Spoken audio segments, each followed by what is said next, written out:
गायगोळला ऊर्जा द्यायची की नाही? गायगोळला ऊर्जा द्यायची की नाही? अविनाशला ऊर्जा द्यायची का? पण जोरात जरा होऊ द्या. भारत माता की जय. वंदे मातरम. छत्रपती शिवाजी महाराज की जय. महामानव डॉक्टर बाबासाहेब आंबेडकर की जय. आज अंजनगाव सुरजीमध्ये उद्या होणाऱ्या निवडणुकीमध्ये आपण सर्वांनी आपल्या संपूर्ण नातेवाईकांनी, परिवारातल्या सर्व मतदारांनी, आजूबाजूला असलेल्या सर्व जे परिवार आहेत त्यांनी कमळ चिन्हावर मतदान करून श्री अविनाश गायगोले यांना प्रचंड बहुमताने विजयी करा अशी विनंती करण्याकरता माननीय देवेंद्र फडणवीस जी, आपले मुख्यमंत्री माननीय नितीन गडकरी जी यांनी आपल्याला विनंती केली आहे. आणि मी सुद्धा या ठिकाणी आपल्याला या निवडणुकीमध्ये कमळ चिन्हाला मतदान करावं अशी विनंती करायला आलो आहे. मोदीजींचं केंद्रातलं सरकार, या सरकार करणं अविनाश गायगोलेच्या माध्यमातून 55 योजना आपल्या अंजनगाव सुरजीमध्ये आणणारी निवडणूक आहे. बंधूभगिनींनो, ही निवडणूक माननीय मुख्यमंत्री देवेंद्र फडणवीसजीच्या सरकारच्या 48 योजना ज्या आपल्या अंजनगाव सुरजीमध्ये समाजाच्या शेवटच्या गरीब माणसाकरता SC, ST, OBC, 18 पगड जाती, 12 बोलतेदार समाजाच्या कल्याणाकरता या ठिकाणी ज्या योजना आहेत त्या 48 योजना माननीय देवेंद्र फडणवीस सरकारच्या या अंजनगाव सुरजीमध्ये आणण्याकरता उद्याची अविनाश गायगोलेची निवडणूक आहे.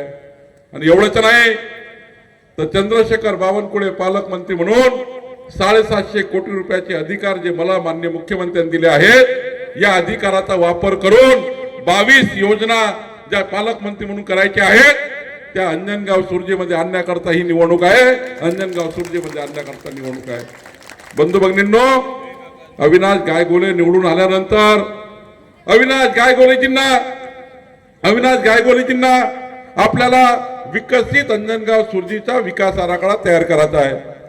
2030 अंजनगाव सुरजी, 2035 अंजनगाव सुरजी आणि 23 वर्षानंतर 2047 मध्ये अंजनगाव सुरजीमध्ये जी जनता राहणार आहे त्या जनतेला रस्ता, वीज, पाईप, पाणी, ज्या ज्या सुविधा समाजाला द्याव्या लागतात, झोपून उठल्यापासून झोपतपर्यंत मनुष्याच्या गरजा पुरवण्याकरता ज्या सुविधा द्यायच्या असतात त्या सुविधा देण्याकरची योजना, तो डीपी प्लान या ठिकाणी अविनाशला तयार करायचा आहे. 2030, 2035, 2047 अंजनगाव सुरजी यांचा प्लान अविनाश या ठिकाणी मंजूर करणार आहे. या प्लानला पालकमंत्री म्हणून मी सही करणार आहे. अविनाशची सही झाल्यावर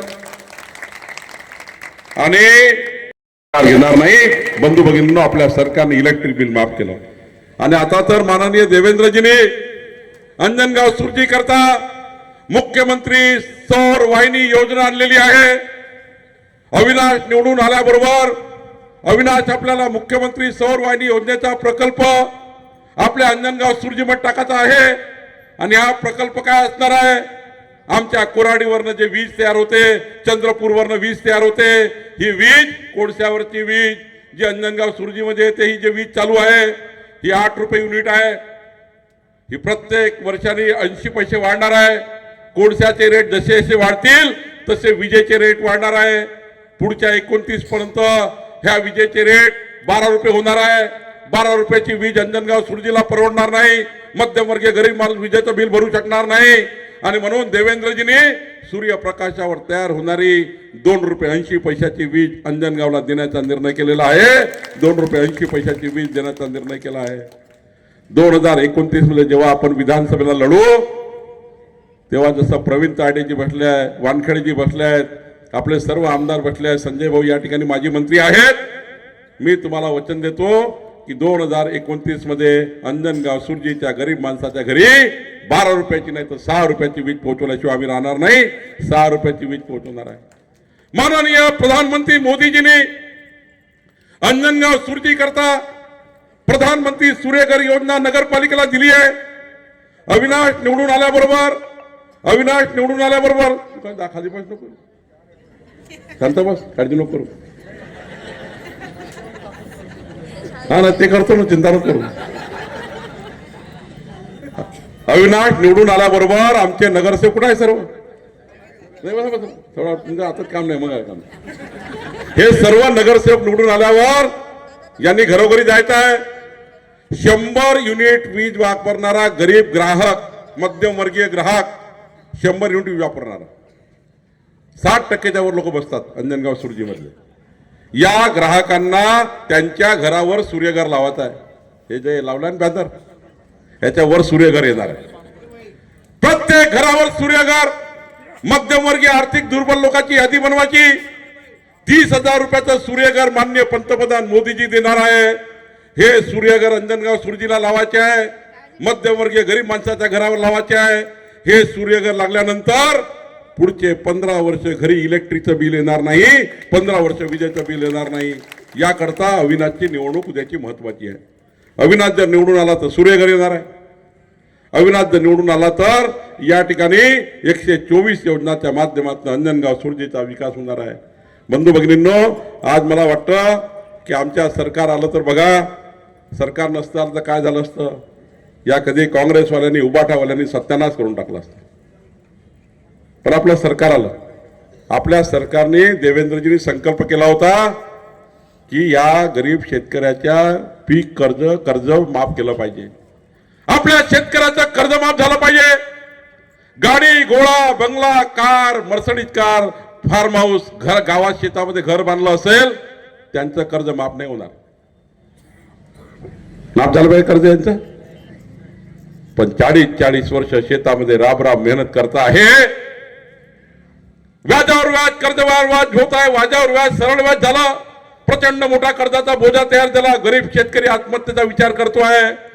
पण आमच्या विदर्भाच्या महाराष्ट्रातल्या गरीब शेतकऱ्यांनी आत्महत्या करू नये म्हणून येणाऱ्या 30 जून 2026च्या पूर्वी गरीब शेतकऱ्याचं कर्ज माफ करण्याचा निर्णय आपलं सरकार करणार आहे.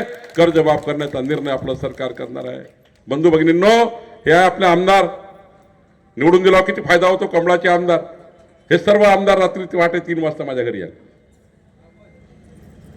मी होतो दौऱ्यावर मौद्याच्या भंडाऱ्याजवळ. पहाटे 3 वाजता 5 आमदार आले. प्रवीण तायडे, यावलकर, केवलराम काळे, आपले वानखेडेजी, सर्व आमदार आले. आपले ते अडसळ प्रताप भाऊ. आणि यांनी सांगितलं पहाटे 1 वाजता घरी पोहोचले. मी 3 वाजता आलो.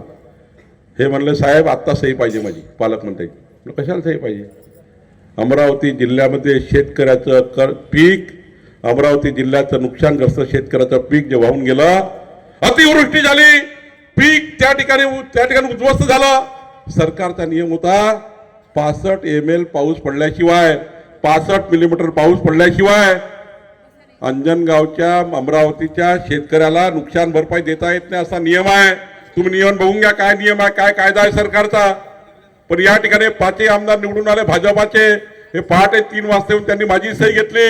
सकाळी 11 वाजता देवेंद्र फडणवीसची सही घेतली, माननीय मुख्यमंत्र्यांची सही घेतली. आणि आज अमरावती जिल्ह्याच्या अंजनगाव सुरजीच्या शेतकऱ्यांना 1100 कोटी रुपयाची नुकसान भरपाई, 1100 कोटी रुपयाची नुकसान भरपाई आपल्या सरकारने दिली. 1100 कोटी रुपयाची नुकसान भरपाई. एक कमळाचं मत. बंधू भगिनींनो, खऱ्या अर्थाने आपलं सरकार गरीब माणसाकरता काम करत आहे. आज बघा, मला या राज्याचा महसूल मंत्री म्हणून जबाबदारी दिली. मला देवेंद्रजींनी पालकमंत्री म्हणून जबाबदारी दिली. आता महसूल मंत्री म्हणून जबाबदारी देताना माझी जबाबदारी काय आहे तर अंजनगाव सुरजीच्या जनतेच्या मालमत्तेचं रक्षण करण्याची जबाबदारी महसूल मंत्री म्हणून माझी आहे. तुमच्या मालमत्तेचं रक्षण करणे. आज बघा, एक कमळाचं मत किती महत्वाचं आहे. माननीय देवेंद्रजींनी मला जबाबदारी दिली. या राज्याचा अत्यंत कठीण कायदा तुकडेबंदी कायदा होता. तुकडेबंदी कायदा म्हणजे काय तर अंजनगाव सुरजीमध्ये 1000 फुटाचे 600 फुटाचं घर ज्यांनी घेतलं असेल, हा कायदा असल्यामुळे त्यांचा 7/12 त्यांच्या नावाने बनत नाही. त्यांचा 7/12 त्यांच्या नावाने बनत नाही. पण या ठिकाणी मी महसूल मंत्री झाल्याबरोबर देवेंद्रजींनी मला सांगितलं की तुकडेबंदी कायदा काढून टाका, हा अंजनगाव सुरजी करता नुकसानाचा आहे, अमरावती करता नुकसानाचा आहे. या महाराष्ट्राच्या 60 लाख परिवारांना जे लोक या ठिकाणी गावामध्ये घरं बांधलेले आहेत त्या घरांकरता त्या ठिकाणी सातबार देता येत नाही, या कायद्यामुळे अडचणी येत आहे. मला या गोष्टीचा अभिमान आहे की आम्ही आता हा तुकडेबंदी कायदा निरस्त केला आणि आता 60 लाख परिवारांना आणि अंजनगाव सुरजीच्या सर्व घरांना आता सातबारे देण्याचा प्रॉपर्टी कार्ड देण्याचा निर्णय झाला. अविनाश निवडून आल्यानंतर आपल्या सर्व नगरसेवकाला एक ठराव करावा लागणार आहे. नगरसेवकांनी ठराव केल्यानंतर तो ठराव माझ्याकडे येईल आणि अंजनगाव मध्ये जेवढे जेवढे लोक छोटे छोटे 600 फुटाचे 1000 फुटाचे घर आहेत या सर्व घरांचं प्रॉपर्टी कार्ड देण्याची जबाबदारी चंद्रशेखर बावनकुळेची आहे, माझी आहे. आणि अविनाश, जेवढे लोक सरकारी जागेवर राहतात, जेवढे लोक सरकारी जागेवर राहतात त्या सरकारी जागेवर राहणाऱ्या लोकांना अजूनपर्यंत मालकी पट्टे मिळाले नाही. मिळाले का मालकी पट्टे? सरकारी जागेवर काही वस्तू आहे का तुमच्याकडे? एखादा लेआउट आहे? मला चिठ्ठी मागं दिलं होतं पत्र बुंदेलेजी. मी तुम्हाला वचन देतो गायगोले, अंजनगाव सुरजीमध्ये कॅम्प लावून देतो, सर्व लोकांचे पट्टे वाटप करून द्यायचा निर्णय या ठिकाणी आपल्या अंजनगाव सुरजीमध्ये होईल. एवढंच नाही तर आता घर बांधण्याकरता घराचं बांधकाम करायचं असेल, या घराचं बांधकाम करायचं असेल तर आमच्या तहसीलदार एचडीओ ची सनद लागते. येणे लागत होता, सनद लागतं. आता परवाच्या अधिवेशनात निर्णय घेतला, आता कोणाचेही घर बांधायचं असेल, अंजनगाव सुरजीमध्ये घर बांधायचं असेल, घराचं नवीन बांधकाम करायचं असेल, एखादा प्लॉट असेल त्याच्यावर घर बांधायचं असेल, जुनं घर त्या ठिकाणी बांधकाम करायचं असेल, नवीन करायचं असेल तर तहसीलदार एचडीओ ची सनद लागतं. तहसीलदार एचडीओ कडून सनद घेतल्याशिवाय तुम्हाला नवीन घर बांधता येत नाही. पण आता आम्ही निर्णय केला, आता सनद काढून टाकली, येणे काढून टाकला आणि आता डायरेक्ट अविनाशनी सही केली, ठप्पा मारला का नवीन घर बांधता येतं, डायरेक्ट घर बांधता येतं. हा निर्णय आपल्या सरकारने केला. एवढंच नाही तर आपल्या करता आता माननीय देवेंद्र फडणवीसजींनी माननीय पंतप्रधान मोदीजीकडनं 30 लक्ष घर आणले. 30 लक्ष घर प्रधानमंत्री आवास योजनेकरता महाराष्ट्राला मिळाले आहेत. मला माननीय देवेंद्रजींनी सांगितलं की अंजनगाव सुरजीमध्ये जेवढे लोक आहेत ज्याला 2.5 लाख रुपयाचं घर देण्यासाठी आपली नगरपालिका ठराव करेल, ज्या गरीब माणसाचं घर टिनाचं असेल, कौलाचं असेल, हे घर असेल, याला बांधायचं असेल तर 2.5 लाख रुपये सरकारकडनं आणून देण्याची जबाबदारी चंद्रशेखर बावनकुळेची, अविनाश गायगोलेची आहे, या व्यासपीठाची आहे. अविनाश निवडून आल्याबरोबर यादी बनवा, यादी बनवा सर्व नगरसेवकाकडनं ज्यांना ज्यांना घरं द्यायची आहेत. 2.5 लाख रुपयाचे घरं, 500 घरं लागतील, 1000 घरं लागतील, जेवढे अंजनगाव सुरजीला घरं लागतील तेवढं घरं आणून देण्याची जबाबदारी उद्या प्रधानमंत्री आवास योजनेच्या माध्यमातून या ठिकाणी करायची आहे. आणि म्हणून अविनाश गायगोलेची निवडणूक महत्वाची आहे. बंधू भगिनींनो, मतदान करताना विचार करायचा आहे, एक कमळाची बटन जी विकासाची आहे, दुसरी कोणती आहे? हा काय आहे? अरे नाही, ती दुसरी कोणती असेल ना तिकडे, ती भकासाची आहे. ती भकास करणार आहे. अविनाशची बटन कमळाची विकास करणार आहे. दुसरी बटन पाचीच नाही आहे. किती नंबरवर आहे? 2 नंबरवर आहे. बंधू भगिनींनो, हे 2 नंबरची बटन 1 नंबरवर मतदान करून आणण्याची जबाबदारी अंजनगाव सुरजीची आहे. खरं तर आता नक्षा योजना आपण आणतोय. अंजनगाव सुरजीला नक्षा योजना येऊन राहिली. नक्षा म्हणजे अविनाश तुला पत्र लागणार आहे, नगराध्यक्षाचं पत्र लागणार आहे. नक्षा म्हणजे तुमच्या गावावरनं अंजनगाववरनं विमान फिरणार आहे. इंडिगोचं नाही, एअरलाईनचं नाही, आमच्या कलेक्टरचं विमान फिरणार आहे 1 मीटर बाय 1 मीटर.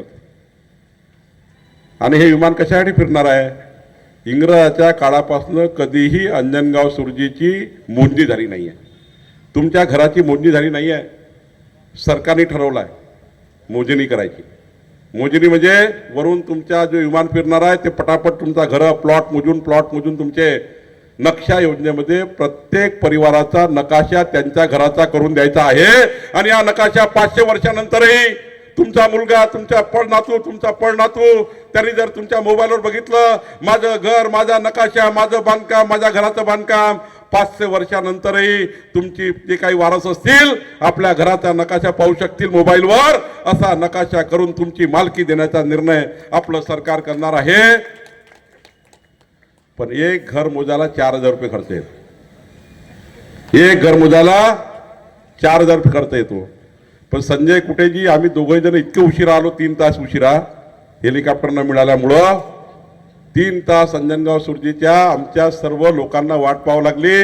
तुमचे तर मी माफी मागणार आहे, पण एक निर्णय घेणार आहे लेट झाल्यामुळं. लेट झालो काय ना काय अंजनगावला दिलं पाहिजे. महसूल मंत्री म्हणून मी निर्णय घेणार आहे की अंजनगावला 1ही रुपया न घेता सर्व घरांचे नक्षे तयार करून देणे, सर्व घराचे नक्षे तयार करून देण्याचा निर्णय आता आम्ही करणार आहोत. परवा माननीय मुख्यमंत्री देवेंद्र फडणवीसजींनी आमच्या सर्व आमदारांनी मागणी केली होती, या महाराष्ट्रामध्ये शेतकऱ्याचे पांधन रस्ते बांधकामाकरता मुख्यमंत्री बळीराजा पांधन रस्ते योजना आणा. या महाराष्ट्रातले अंजनगाव सुरजीचे शेतकऱ्याचे शेतात जाणारे सर्व रस्ते, रस्त्याचं अतिक्रमण काढणे, रस्त्याची मोजणी करून देणे, रस्त्याचं मजबूतीकरण करून दिले. शेतकऱ्याच्या शेतात रस्ता असल्याशिवाय शेतकरी आर्थिक परिस्थिती चांगली होत नाही.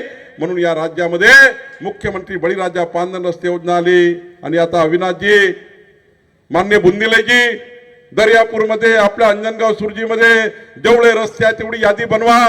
मी पालक म्हणून आपल्याला वचन देतो की जेवढे शेतकऱ्याचे रस्ते मजबूत करून देण्याची जबाबदारी माझी आहे, सरकारची आहे. काळजी करायची गरज नाही. या अंजनगाव सुरजीच्या शेतकऱ्यांचे रस्ते या ठिकाणी बांधकाम करून देण्याची जबाबदारी आपली आहे.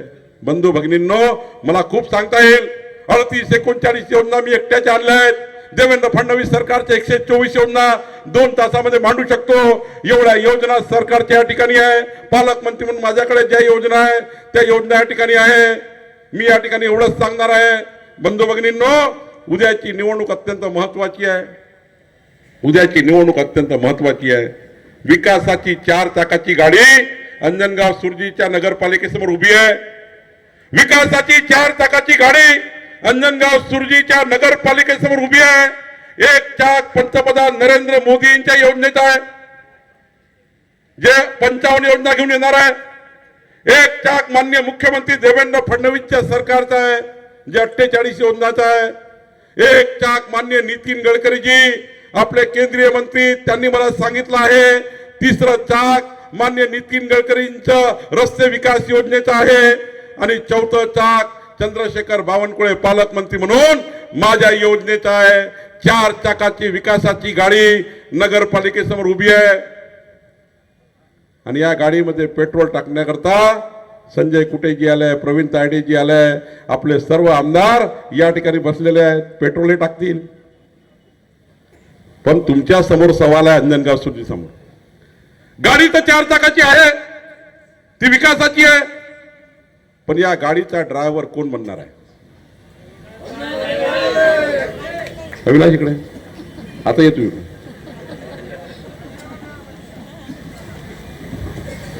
जोरदार आहे. चावी देता का? विकासाच्या गाडीचा ड्रायव्हर बनता का आज अंजनगाव?